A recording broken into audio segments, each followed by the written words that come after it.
औरतों की शादी इस वजह से नहीं होती कि उनके साथ ऐसी चीज़ें मौजूद होती हैं कि जो उनको शादी करने नहीं देते, उनके लिए मसले पैदा करते हैं, मतलब इवन कि हो भी जाए डिवोर्स हो जाती है, सिर्फ़ अंदर वो गंदगी मौजूद होती है। वो पीरियड्स के दिनों की वजह से जो औरतें जो है अपने पीरियड्स की एहतियात नहीं करती और पीरियड्स के जो मामलात है उसके बारे में जो शरीयत में जो चीज़ें हैं उनको वो फॉलो नहीं करती, उनके साथ ऐसी चीज़ें अटैच हो जाती हैं और उनको कुछ भी महसूस नहीं होगा। उनकी बेहतरीन लड़कियाँ होंगी, फैमिली बैकग्राउंड ठीक, फाइनेंशियली ठीक, खूबसूरत, पढ़ी-लिखी, हर चीज़ परफेक्ट होगी। कोई आप उसके अंदर एक नेगेटिव पहलू नहीं ढूँढ ढूँढ सकते। लेकिन अच्छा, सब कुछ होने के बावजूद उनका रिश्ता नहीं हो रहा होता, अगर हो जाए तो शादी 3 से 6 महीने के अंदर-अंदर डाइवोर्स हो जाती है। ओहो! वो ऐसे ही केसेज़ होते हैं, तो जिसको कहते ये हैं बंदिश होना।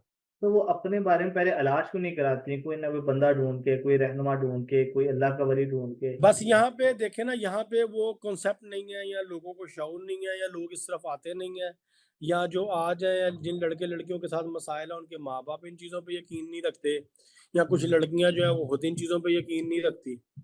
हाँ, ये वजह भी है और फिर लोग साइंटिफिकली देखते हैं, लेकिन हाँ जी। कई ऐसी बीमारियाँ भी होती हैं कि जो साइंटिफिकली नहीं होती, जो रूहानी तौर पे होती हैं। इन चीज़ों को देखिए मेरे सिर्फ पेरेंट्स साइंटिफिकली समझना चाहिए। कितनी ही नफ्सियाती बीमारियाँ जिनका आज इलाज मौजूद नहीं, ऑटिज़्म का इलाज मौजूद नहीं, ऐसे है। शिज़ोफ्रेनिया का नहीं मौजूद, ओसीडी का नहीं मौजूद, बहुत सी बीमारियाँ हैं, मैं गिनवाने बैठूँ तो बहुत सी हैं ऐसी। एपिलेप्सी का इलाज नहीं मौजूद, मिर्गी का, ठीक हुँ, है। अब कुछ किताबों में यहाँ पे भी लिखा है कि मिर्गी रूहानी बीमारी है, वो तिब्बी बीमारी है ही नहीं। अच्छा। अच्छा मुझे बताएँ जो ऑटिज़्म है, ये रूहानी बीमारी है? हाँ जी, इसके बारे में भी कुछ किताबों में ये मौजूद है कि ये रूहानी बीमारी है। कुछ किताबों में यहाँ पे है कि ये आजकल जो है बच्चों के मोबाइल यूज़ की वज़ह से ज़्यादा हो रहा है। ऑटिज़्म शुरू से चलता आ रहा है कि कुछ अरसा हुआ है इसको? क्योंकि अब तो हर नहीं, दूसरा ये बच्चा ऑटी है।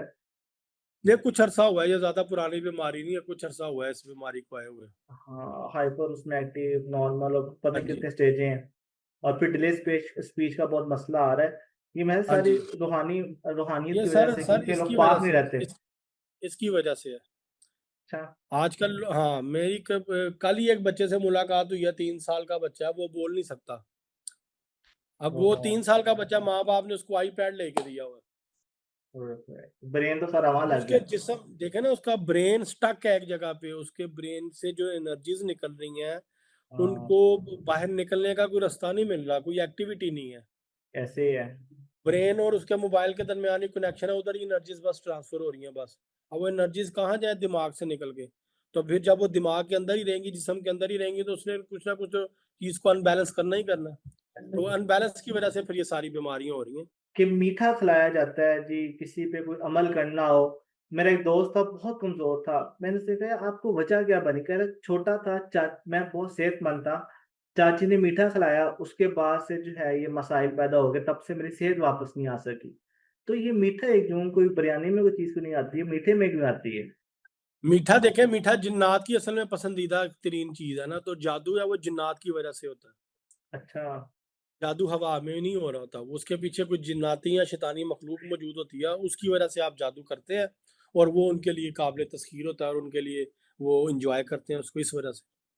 अच्छा, यानी कि कोई चीज़ हमने बाज़ार से ले ली, वो ढाँपी नहीं हुई, उसपे भी कोई ना हुँ, कोई चीज़ गई हुई है, अगर हमने खा ली या पी ली, तो वो भी हमारे अंदर आ जाएगा। हाँ जी।